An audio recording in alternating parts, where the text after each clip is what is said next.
The Miami Dolphins got their first official win of the season. Yes, it was preseason, but it's okay. It still counts. And forget everything we told you last week because everything changed in this Lions game. It was absolutely bonkers. Let's go.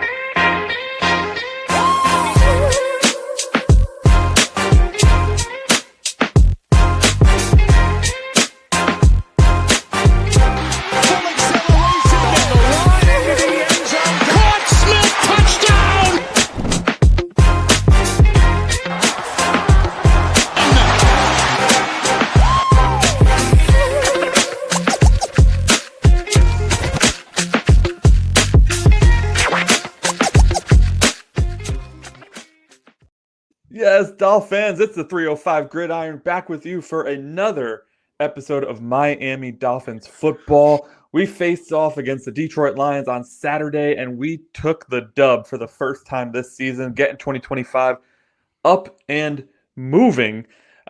Listen, we looked decent for all backups. We didn't play any starters this week, which we talked about last week. We didn't really want to see the starters.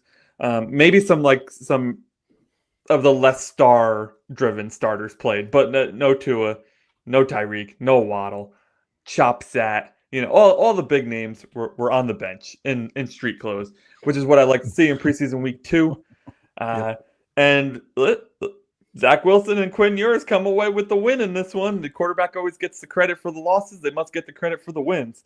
So these two combined for a pretty decent day overall, and they walked away with the dub. What was your just initial thoughts before we get into the whole shebang of the day? Yeah, my initial thoughts were it looked like a lot of players from game 1 settled down, right? There were clearly some, faux pas, if you will, a lot of penalties, which we'll talk about later. But it looked like, Ewers kind of settled back in. He looked like he took him a game. I'm not saying by any stretch he's a starter, but he looked serviceable, right? Granted, again, it's versus backups and backups of backups, but it was nice to see people kind of settle down, take a breath, and get the jitters out, and actually just simply play football. It was cool. It was fun. It was a good game too. It was a pretty good game. Yeah, I mean, all preseason games to me, like I fall asleep during these things so often because, Jesus, man, might as well watch the UFL. But listen. We got to talk signings before we get into our top 10 takeaways. We're doing top 10 again. I forgot to mention that. Top 10 takeaways from the Lions, Dolphins, preseason week 2. But before that, we made a signing. And you would think, yes, finally, we signed a corner. No. Don't be silly, Josh. Don't be silly. We actually signed Matthew Judon, a defensive end / pass rusher. Absolutely terrorized us as a New England Patriot for many, many years. Then he played on the Falcons for a little bit. And now he comes down to South Beach and joins us in Miami. Yeah, honestly, this one was a little shocker, right? I mean, hey, look, if anything, and we talked about this offline and during the week too, but if anything, if last year taught us anything, it was you can never have too many, edge linebacker kind of players in those rooms. So, Matthew Judon is an aging player. Yes, fine. But I mean, you look at his career stats, this dude was a menace in this league for many, many years, right? I mean, I think he's played over 130 games, had something like 72, 73 total sacks and a bunch of almost 10 forced fumbles. So, if this guy can contribute, even on third and longs, right? I don't know what he has in the tank. I haven't really followed what he's been doing since last year, if he did anything last year, but I think we signed him for a 1 year up to $6 million deal. Those are all the kind of financial details that I have, but I don't hate it. Yeah. I will say I wish it was a cornerback. I do. We talked about it last show. There is word that we are making phone calls about cornerbacks, and I really genuinely hope that that's true. And I genuinely hope somebody picks up and we say, we'll take what you want. Like, who do you want? What do you need? Let's get this done. I actually see this as an Emmanuel Ogbah replacement. Ogbah, while not at the top of his game any longer, was a really good pass rush specialist in certain situations for us. So to see somebody like Judon come in special situations, I think I'm okay with that. Yeah, for sure. On the cornerback front, I know that the Asante Samuel situation went a little haywire this offseason. Asante Samuel Sr. wasn't exactly happy with the Miami's approach to their for lack of a better word, their cheap approach to the free agency. But at this stage, when you've seen your now cornerback group play 2 preseason games, and they're as awful as they are, I might go back and just be like, "What does he want?" Yeah, like, You know? please, what is it going to take, right? We have the Right. money, and Yeah. we have levers that we can pull if it needs to be a lot of money. And I'm not saying it should be, but I'm saying, knock on wood, it's not. But if he's the option and he's the one that we want to go to, and he's like, I'll take a 2-year, insert more than 10 million a year, we have levers that we can pull if we need to. Yeah. Hey, welcome to the show, Finn Spin. Thanks for joining us, dude. Hey. Happy to talk some Miami Dolphins football tonight. So if you're around, we will ask you several times what your thoughts are on the Yes, situation and we please are chime about to into the talk about. chat. Go Yeah. nuts. We'll pop them up on screen and we'll talk about it. Absolutely. All right, let's get into it. Top 10 takeaways from the Dolphins-Lions preseason game, preseason week 2 of the 2025 NFL season. Man, we have a penalty problem. We certainly do. Now, thankfully, it wasn't our starters causing all the penalties this time, and I know that in the preseason, referees like to be extra strict because they're trying to make a point. But Jesus, man. I mean, this was at points hard to watch because it was just a flag, and even the announcers were getting fed up. They're like, come on, it's preseason.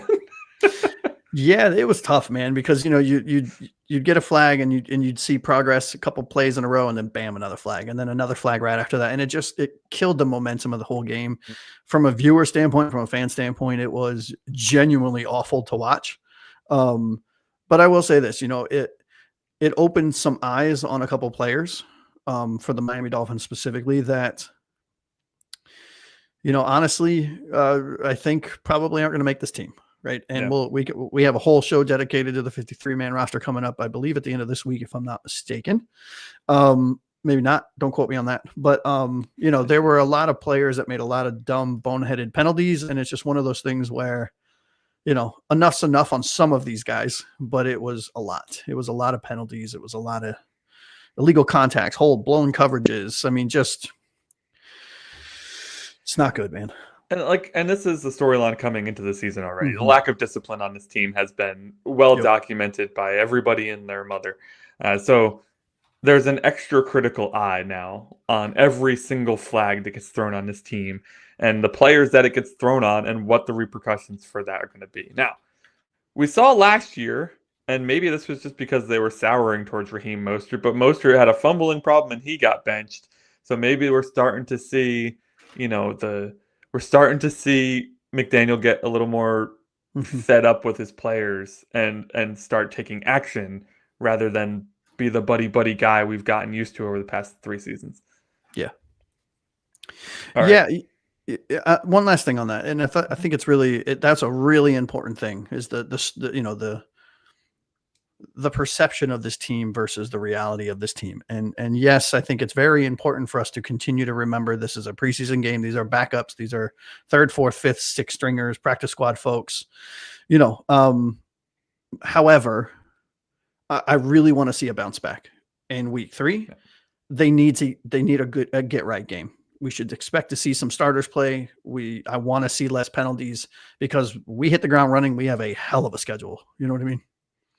Yeah, and to Finn Spin's point here, there was a lot of penalties that weren't on us, which was nice to see. Yes. Still doesn't make the game any easier to watch, to be honest, because like a ton of penalties stinks. But yeah, that's a good point. Good point. All right, I'm excited to move on to number 9 here because I really wanted to talk about this one guy in particular who I thought had a really good game outside of one play. And that was Henning there, the special teams undrafted wide receiver, now a special teams player. But special teams, mostly solid with one costly error, and that's what I was just kind of alluding to here. The muffed punt, which he had no need to run after. It was like 5 or 6 yards away from him, and he decides to sprint towards it, try to catch it. He does not catch it. And the Lions recover it inside of our red zone. I want to say we ended up holding them to a field goal on that, surprisingly. But yeah, something like that. Yeah, that was his one bad play, but he had an otherwise fantastic player of the game returner. Yeah, player of the game. Right? Probably not because of that costly turnover, but for all intents and purposes, multiple touchdowns, clutch catches. He was like locked in, strong hands, right? Really solid route running. I mean, you go back. I watched the tape the last yesterday and Sunday a little bit, and I mean, his route running looked clean, and you can tell the chemistry that he has. But from a special team standpoint, which is number 9 on our list, the special teams overall has looked marketably better, right, in this preseason than it ever did last year, in my opinion. And yep. I don't know, like it was one of those things where it was just, I love Stonehouse, right? You could see like now Jake Bailey crushed one in this game, and of course he did. He's a preseason warrior, right? He is. But it was the coverages were better. Our starting field position was again really good. Feeding off of the first preseason game where I think our average starting position was the 43-yard line. Our special team coverage units did really well. It was special teams looking good. I'm really thrilled with this whole unit because it has been a crux of this team for many years. I mean, over 5 years. For the first time in a while, we have a legitimate battle here for the kick returner. I think, Malik saw action last week, but no action this week from the kick return game. D. Eskridge and AJ Henning, who we were just talking about, both saw significant action in both weeks. So I don't know if Malik is still in the contest or was just benched because he's a starter, but there's certainly a competition going on between Eskridge and Henning.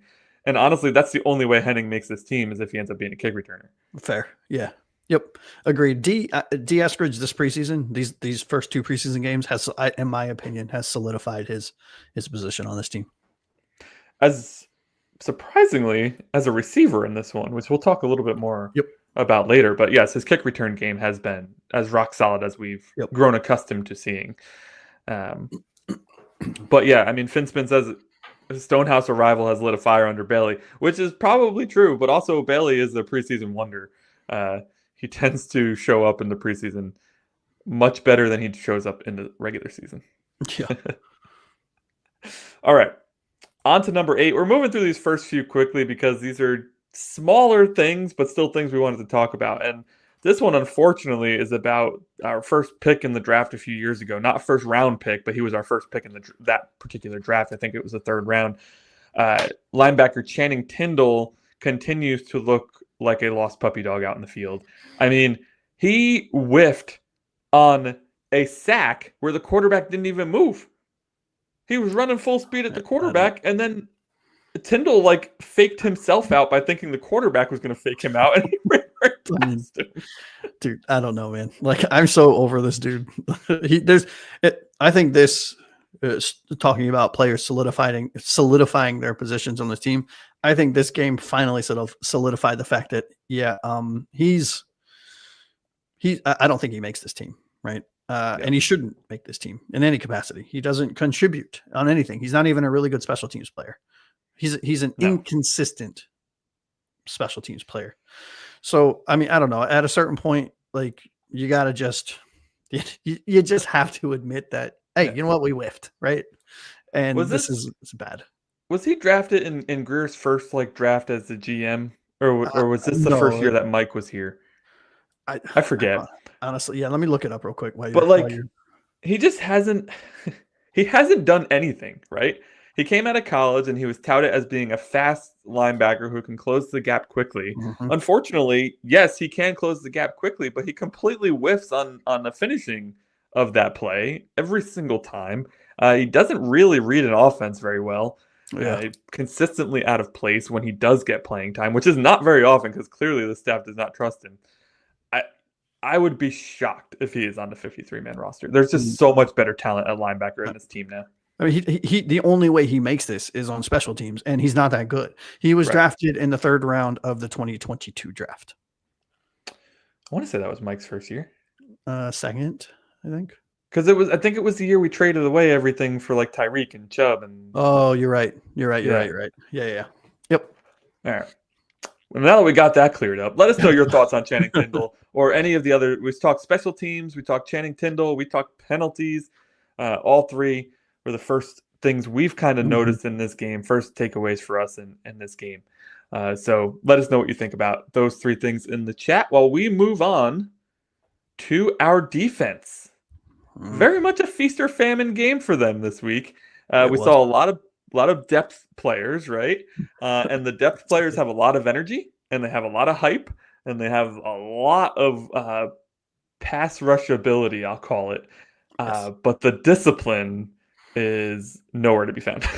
No, and there were blown coverages left and right. I mean, and one of them I believe was Storm Duck, which is he has no excuse. I mean, this guy is a genuine player on this team, right? And it has high expectations. And it was the blown coverage for the touchdown. I forgot. I think it was in the third quarter or whatever it was, where it was him and insert player's name, who I cannot remember for the life of me, but they were supposed to pass off the coverage, and Storm Duck carried with his wide receiver instead of breaking off to the post. It was a wide open. I mean, like the guy underhand granny tossed it to the wide receiver and he caught it because nobody was around him. Those are the kind of things that are frustrating, right? Yeah. I understand that these are third strings, these are second strings, these are fourth strings, these are practice squad guys. These are even like, guys that might not even be in the league, but most of these folks have played football their entire lives. And we are not calling any kind of crazy plays or crazy scheme coverages or anything like that. These are really vanilla offenses and defenses. And if you are making these mistakes with these kind of defenses or defensive play calling, where we're super vanilla or cover two, Tampa two, like all, if you can't even execute those, then you don't belong in this league. And, it highlighted our need for depth at certain places. It also highlighted our need for starters at certain places, i.e. the quarterback position. But I will say this, not to stay negative Nancy, but the defensive line and the defensive ends really showed out, in my opinion. The front seven's the best unit we have. So good, dude. By far. I mean, the depth there is nuts. Unfortunately, like you kind of still need a competent back end, and there's no competence back there. Honestly, like the NFL is so great, and we all love it, and most of us watch just the NFL and not college because the NFL exposes those people who got through college just on pure athleticism and no like real brain power. And this is where you see it immediately in the preseason. It's like guys who can't even think through very basic plays. However, Jason Marshall Jr. and Dante Trader, they had two hell of a game. I mean, for those rookies, and that was good to see. One's a safety, one's a cornerback. Yeah. I'm not saying these guys are going to contribute heavily in year one, but now it's 2 games in a row where both of them have looked serviceable at the very least. They make mistakes, of course. They're rookies, right? It would be dumb of us and irresponsible of us to assume that these rookies are going to come in and they're going to be ballers day one, especially when you're drafted in the 6th, 7th, whatever rounds they were. But they looked good. Marshall led the team in tackles, tackle for loss. I mean, really good showing. It's a little sad that he was kind of the best looking of the corners because I definitely watched him get burnt quite a few times too. Like the Lions were passing all over us. Let's not sugarcoat this thing right here. Like there was wide open guys in the middle of the field, left and right. Well, we say passing all over, and I'm sorry to interrupt you, but they only passed for a total of 170 yards. So for the game. Yeah, but when they needed it, man, they got it. Like Hendon Hooker sucks. Hendon Hooker. That's what I mean. Like Allen was tearing us up. Hendon Hooker I don't even know how he's in the NFL still. That dude couldn't even make a single play. But we're not here to talk about the Lions players. So listen, the one play that stood out to me, the corners, which was really just egregious, was like it was the throw up to the end zone. Oh, the guy high points it. There's like 3 of our players just standing there watching it happen. Like, oh, look at the pretty ball. You're like, oh, hey, look. Like, what is happening? Go hit the ball. Ooh, something shiny. I would be remiss though if I don't mention Grayson Murphy's name because this dude. Not only I thought he made the team last week, this week he solidified that. 100%. I mean, just go watch the highlights from the game. If a guy stands out in the highlights on defense, he's great. And Grayson Murphy was all over their quarterback. He had a sack, a tackle for loss, and 4 quarterback hits in limited playing time. The dude is nuts. That's insane. Yeah, him and McClendon. McClendon, another good game. Yeah. I think both of them make this team because of what they've done in this preseason. Yeah. And then, of course, which is going to be really interesting to see whose spot they take because these two are definitely, in my opinion, making this team. Yeah. Last thing to talk on the feast part of that, we would be remiss not to mention Ethan Robinson with the most amazing interception of all time to end the game. This dude's not going to make the team, but he's got that freaking memory for life. Let me tell you something. That was awesome. That was awesome. This dude was head down, full sprint, Yeah. right, to go tackle the quarterback on a blitz, recognize something, right, whether it was something that he saw in film or they practiced or whatever, or he just his instincts kicked in, picked his head up and jumped 400 feet in the air, batted it down to his stomach, caught it before he hit the ground. It was a nuts. Play to end the game, to end the game to boot, man. That was cool. That was real cool. That was number 7 on our top 10 takeaways from the Lions-Dolphins preseason week 2 game. Let us know in the comments who you think should stay and who should go. Some guys made it real easy decision to get the cut, but other guys have made it extremely difficult on Chris Grier and Mike McDaniel to be able to actually cut down some of these positions. I can tell you the cornerback room will probably be pretty easy. There you go. Tindall's gone. Yeah, exactly. Hopefully he's gone now. All right, so number 6 on our top 10 takeaways is last week or earlier this week or last week, I forget. We talked about D. Eskridge not really being a part of the offense. He was more of a special teams player. Well, color me wrong, because he pops out as Zach Wilson's favorite target in this game. Absolutely has a day. Let me see. 3 catches, 53 yards, and a touchdown on 6 targets, but he was impactful on those 3 catches.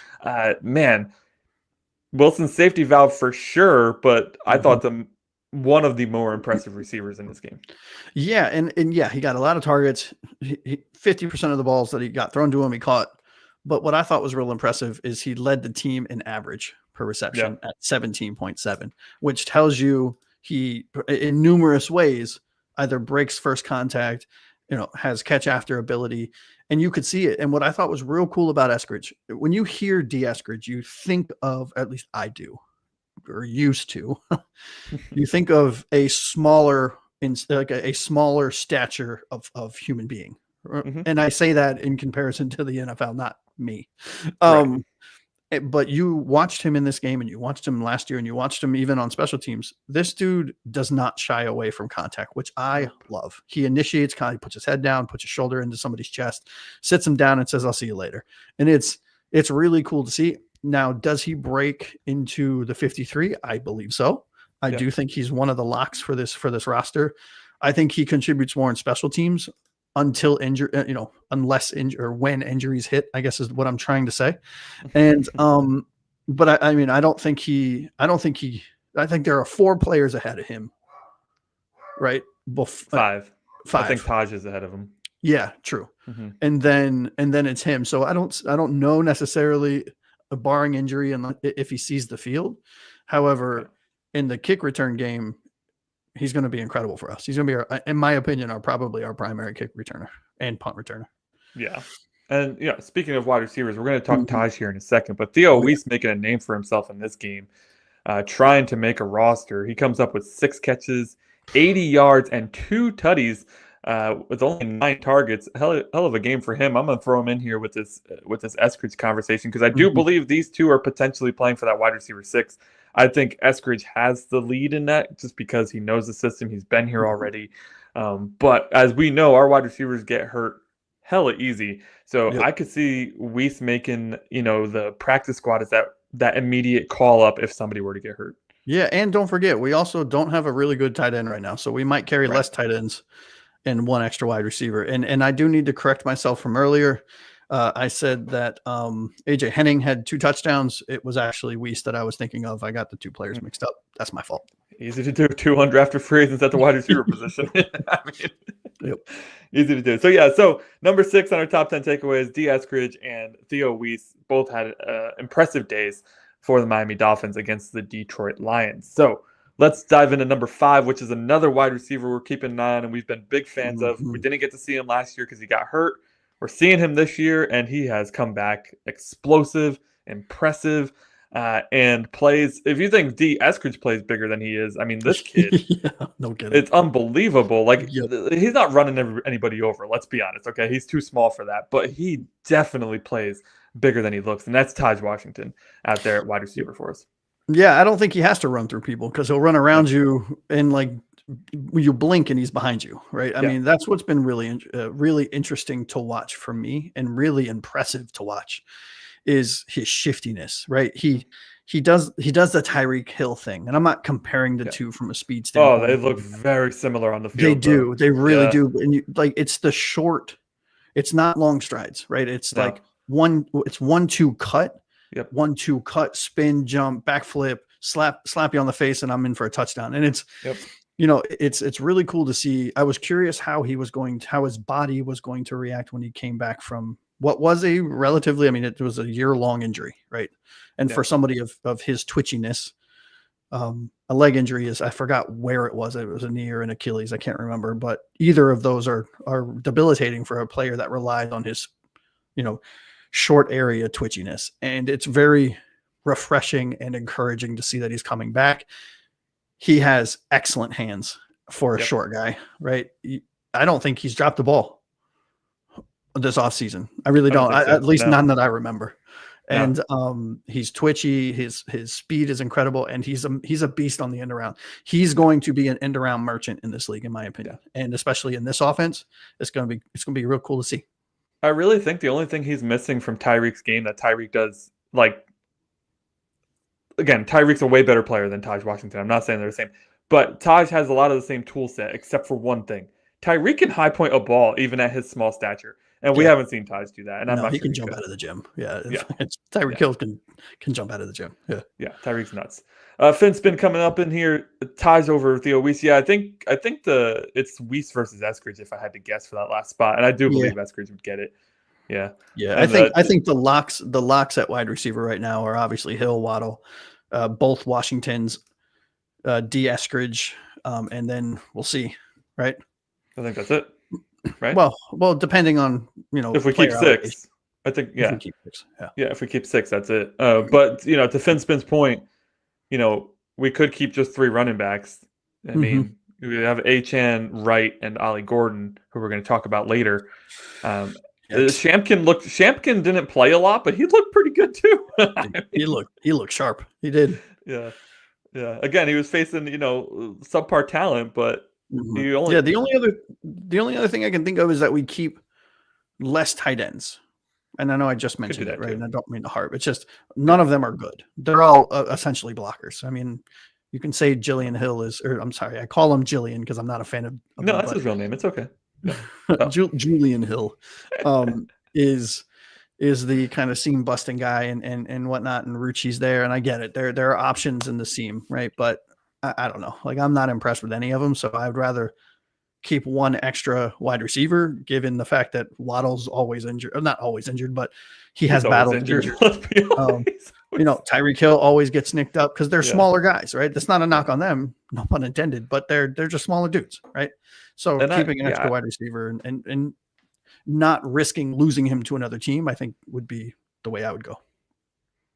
Yeah, I think I would love to keep a 7th guy just because all of our receivers outside of Westbrook Akine are small in stature. So it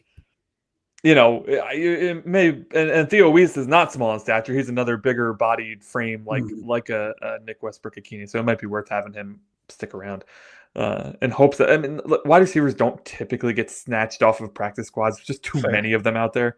Fair. What's that? Yeah. I said no. So, that's fair. Yeah. So maybe he gets stored there. It's not like quarterbacks. So yeah. All right. On to number 4 already. My goodness, the show goes so fast. So we're on to our 4th takeaway from the Lions and Dolphins preseason, week 2, 2025. Linebacker depth was looking good. We talked a little bit about the front 7 before, man, but let's go specifically to the linebacker depth. Willie Gay Jr., Kenny Britt, and McClendon all played in this one, all had big plays. We said it last week. This is the best inside linebacker core we've had since Zach Thomas, and the depth just keeps getting better. Yeah, man. This is a deep linebacker group. This is a deep front 7 group. I mean, the deepest front 7 group. I mean, I've been a Dolphin. I'm pushing 40. I've been a Dolphins fan since birth.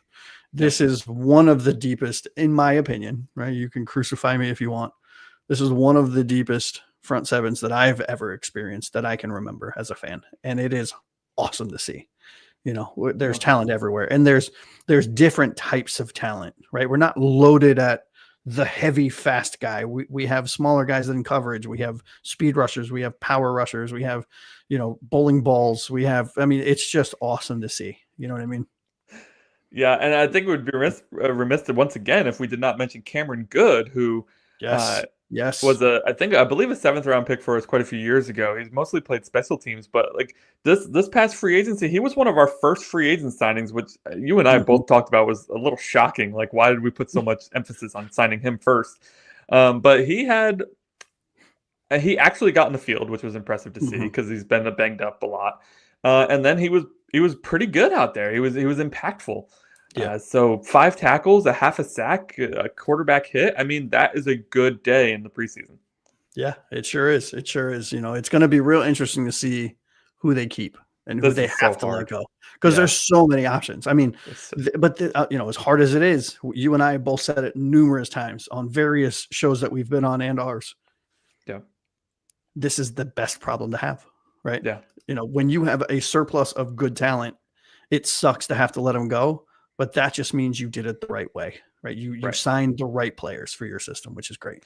And I do feel like they've pretty much confirmed at this point, just based on who they're playing, that Mm-hmm. the starters are Brooks and I'm blanking on his Tyndall? name. Help me out. Dodson. Dotson. Yeah. Why did I say Tyndall? I was thinking Tyndall too. I had Tyndall on the brain. No, Jesus. so I think Dotson, yeah. just by the fact that Willie Gay Jr. and Britt Mhm. and all these guys were playing in this game, but Dotson and Brooks weren't. I think that's our two inside linebackers locked up, and these other guys will be providing some really good depth from what we Yeah. can tell.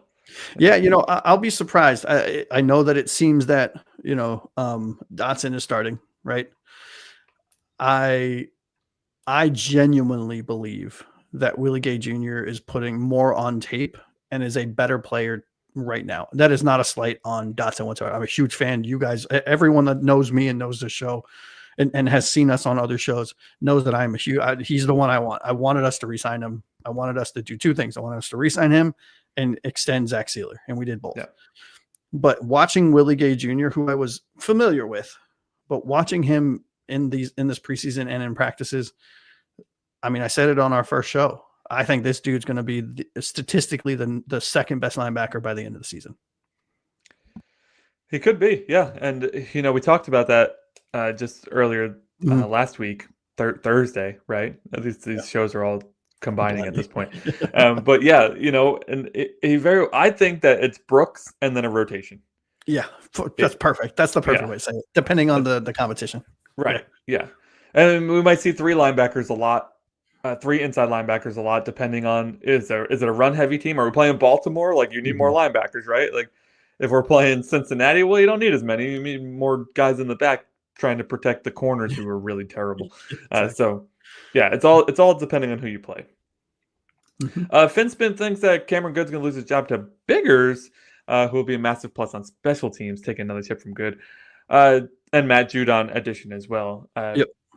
Yeah, I mean, listen, I think Cameron Good is pretty long shot to make the roster regardless of those signings, but those are good call-outs there. Yeah, but sure. You know what? At least he's put his best. I mean, he's put stuff on tape, so he's made it a discussion, right? Which I think is big. And I think with Good's injury, was it last year he was injured all season? He was out for the year. Yeah. I think that will benefit us in a way, and it sucks to say it that way, but I think we might be able to sneak him into the practice squad so that we don't lose him. But I think he's the perfect practice squad candidate. Yeah. I mean, I don't foresee a team looking out there being like, "Oh my god, I can't wait to add Cameron Good." Yeah, exactly. Well, fair point. That's a valid point. And if they do, well, then good for them. I mean, all right. That was number 4. Linebacker depth was shining in this game against the Detroit Lions. So let's move on to our top 3 takeaways from the Detroit Lions versus Miami Dolphins. What's that? Yeah, excited? I'm excited about these, yeah. Me too, man, because we talked about this guy so much already on this show. We're only like, we've had 2 full-length episodes. This is our 3rd one.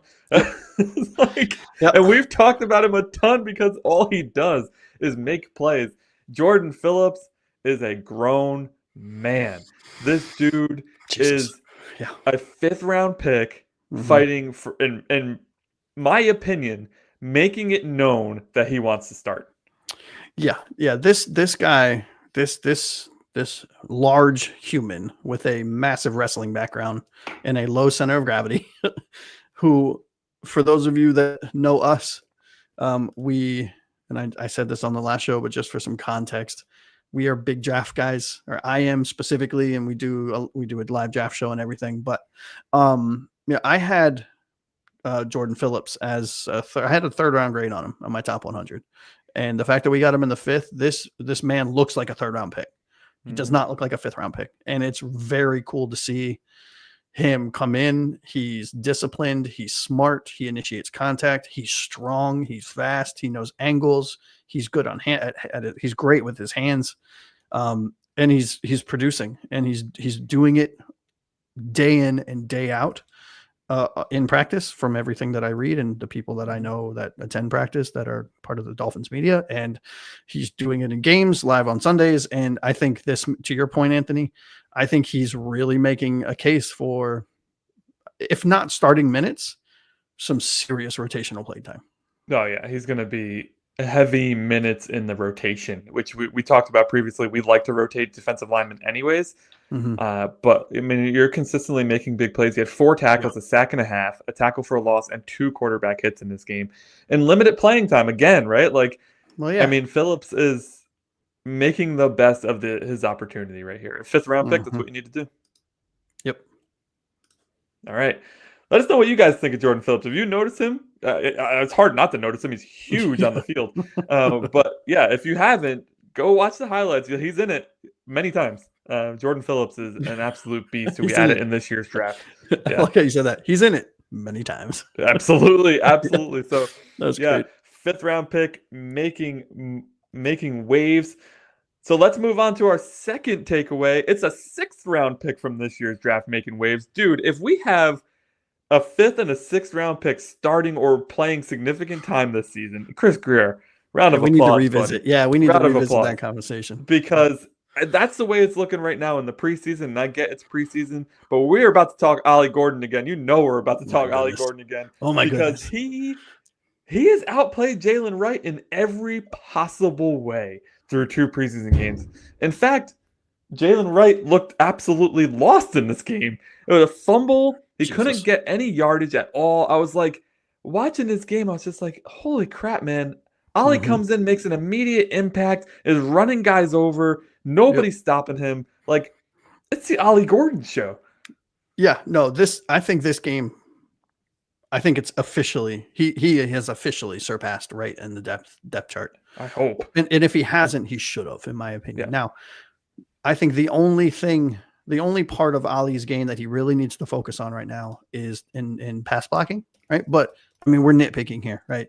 But if you look at every other major statistical category and playing type and play recognition, and you can name it, he has outshined Jalen Wright at every position, which is tough because I'm a huge Jalen Wright advocate, right? I have him in my dynasty leagues. I traded for him in a few other leagues. I am a huge fan. I was a big fan of him coming out of Tennessee. I'm a massive Ollie Gordon fan, right? And I thought he would be gone well before we picked him up in the 5th or wherever we got him, 6th. What did we get? 6th round. 6th round, yeah. Because you look at his tape from 2 years ago and he would have been a top 15 pick in my opinion. So, I think he's the thunder to a Chan's lightning. And I hate to use that analogy because that kind of analogy annoys the hell out of me, but it's the only way you can explain it because he's the biggest running back we have on the roster. He's fast. He can catch. He puts your shoulder down. He consistently does what Jalen Wright was touted to do, which was fall forward. Jalen Wright falls backwards. So, we'll see. We'll see, man. Listen, it's absolutely I don't even know what the right way to word this is without sounding like a douche, but the fact that Ollie Gordon fell to the 6th round amongst a league of some talent evaluators that are considered the best talent evaluators in the entire world, how does that happen? What are you looking at? What are you watching? How does this guy fall to the 6th round? Even if he does nothing else for us, aside from have this amazing preseason, he's already shown that talent-wise, he is far greater than a 6th round pick. Yeah, and you know what? Honestly, I could not agree more. And Finspin, very, very good point here about Ollie. Yeah. Like Ollie's problem is going to be when the preseason starts. The whole complicated playbook opens up, motions, blocking schemes, and all. Yeah, fully 100%. Which is what I alluded to just a second ago. Which is the one part of his game he really needs to work on is his blocking, right? Because that's the one part where it's noticeably bad, right? Will he? I think Achan's going to get the majority of the snaps, right? We all know this. I think Wright will still play quite a lot. But I think Ollie Gordon and I said it on our first show, or maybe not on our first show, but I think maybe even it was just between you and me, Anthony. Mm-hmm. I think by the fourth, fifth game of the season, so after the first quarter of the season, Ollie Wright, Jesus. It's a combination of the two. Ollie Gordon, I need to go to sleep. It's been a long day. Ollie Gordon will be RB2 and it won't even be close. I mean, right now, we need a guy who can get 1 yard. Yes. And he doesn't need to know the complications of the offense to do that. Yep. And, I would love to see Ollie get that chance. Yeah, and you know what, Finspin, this is a good point. Wright has fully respect your opinion, right? Wright will have the advantage here. Yep. So you don't think that Ollie passes him just yet. But let me ask you a question and comment below. If it was 3rd and goal on the 2, who would you rather right now? Who would you rather run that ball to try to get us a touchdown? For me personally, I have a lot more confidence in Ollie than I do in Wright right now. Now I understand that this is recency bias. Probably I get it. Like I said, I'm a big Wright fan, and I'm not saying that he needs to be off the team. I just think Wright needs to be pushed in the right way, and Wright needs to get his shit together. Pardon my French, and really needs to buckle down because you can tell. You looked at him last year, which is why I was such a big fan. When he got his opportunities, he was violent when he was running.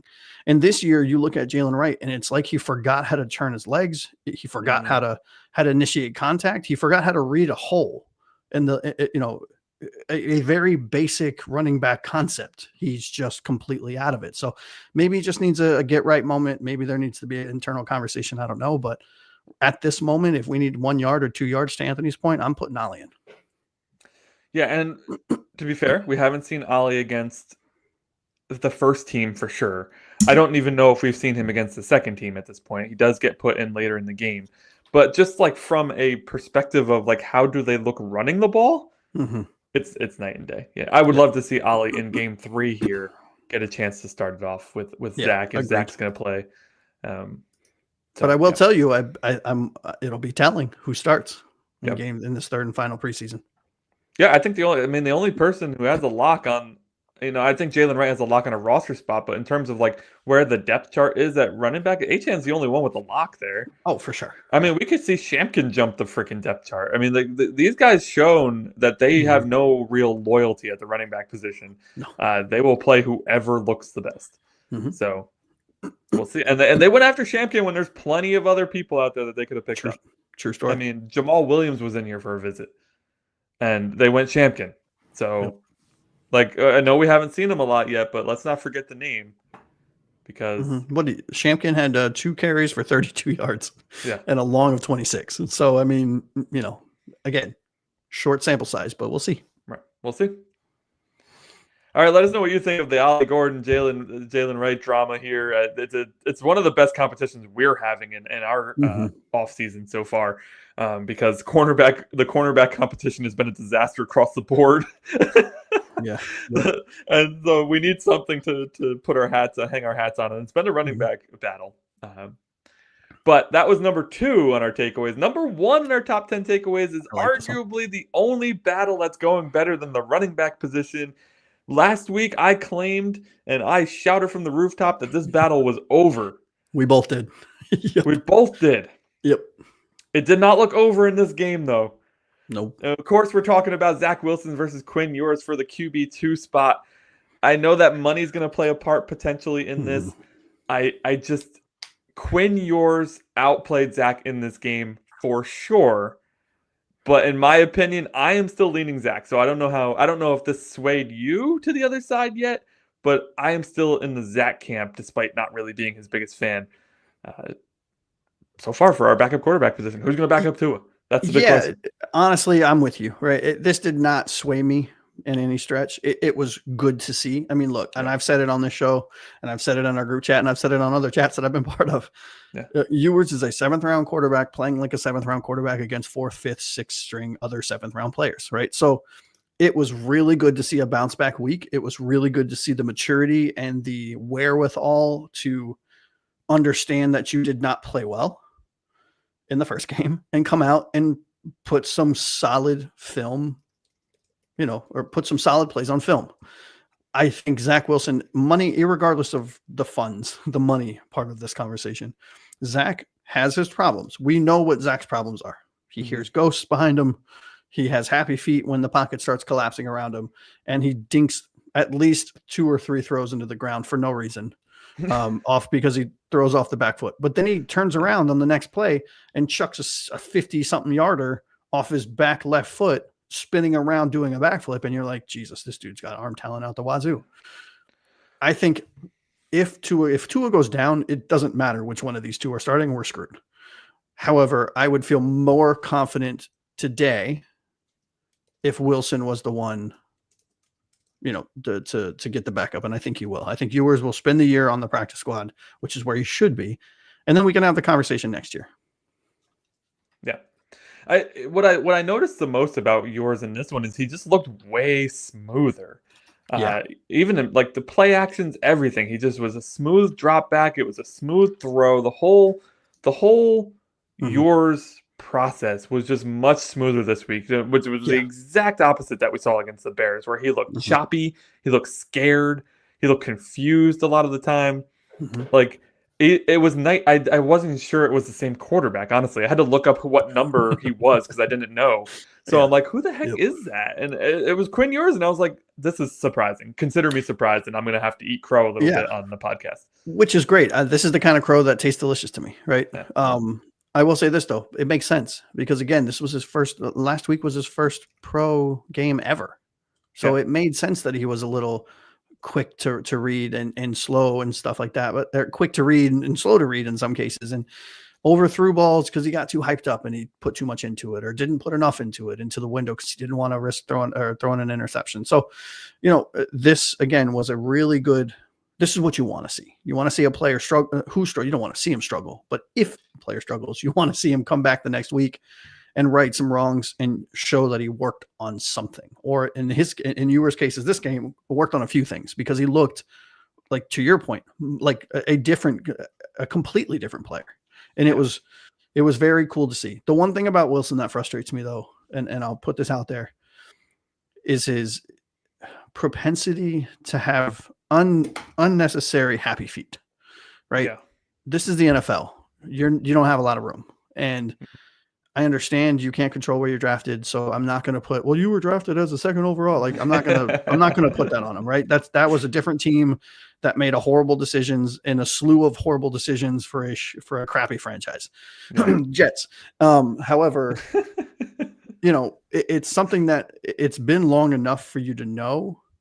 And my fear is that because it's been long enough, this is just who he is, right? And that's what worries me a little bit, because you're not going to be going against 2nd and 3rd stringers if Tua is out. You're going to be going against the elite of elite pass rushers, and you're going to have to stand in there, and you're going to have to throw tight window throws and not wait too long to throw the ball and stay in your read too long. It's something that just he's trigger shy sometimes, and you see it, and you see the player, you see the wide receiver, the running back, or the tight end, or insert player. He starts breaking open, and it's clear as day for me on the TV. So, and I know it's not behind 6'6" linemen. I get it. I've had these conversations too, but bro, you're a pro football player. Pull the trigger, trust yourself. And that's the one thing I don't think that he does real well. Yeah, I'm kind of hoping that Quinn Ewers continues to improve enough that he could take over the backup role. I didn't feel good about Zach Wilson when we signed him.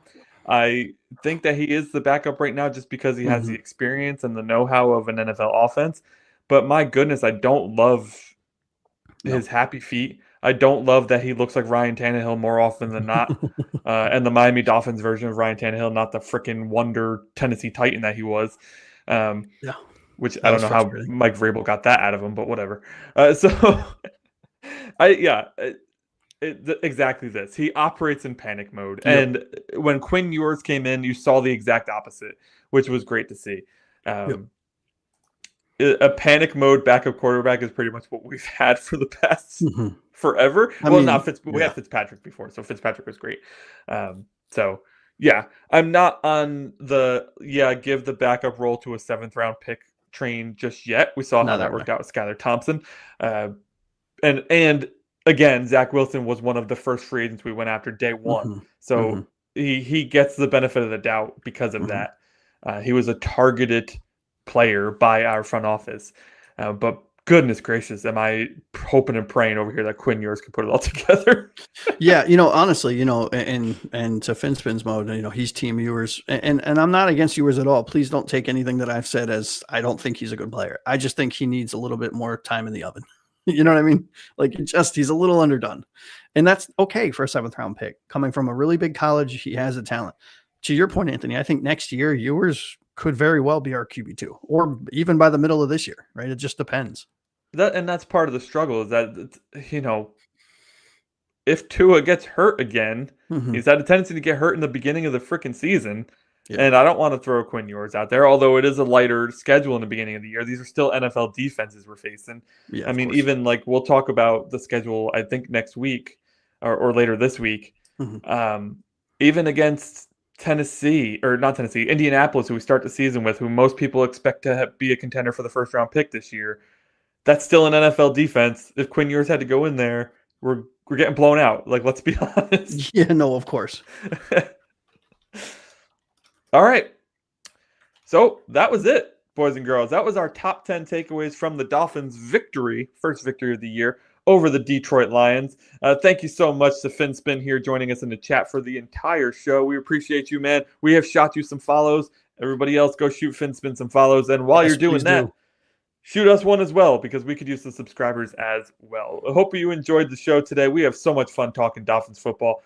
We will be back on Thursday to talk about the schedule prediction. Oh, baby. One of our favorite shows, buddy. I'm so excited. Yeah, buddy. Schedule prediction on Thursday, but guess what? You get even more of us this week, because tomorrow we'll be joining Frozen Fin Fans channel, 8:15 Eastern time, and we'll be chopping up this game yet again just on his channel. So go shoot him a subscription as well, and don't miss it. We'll be back tomorrow. We'll be back Thursday. You're going to get a whole lot of 305 Gridiron, so I hope you're ready for it. Let's go. All right, Josh, this was a fantastic stream yet again, buddy. I will talk to you soon. And for everybody else out there, have a fantastic evening. And as always, fins up.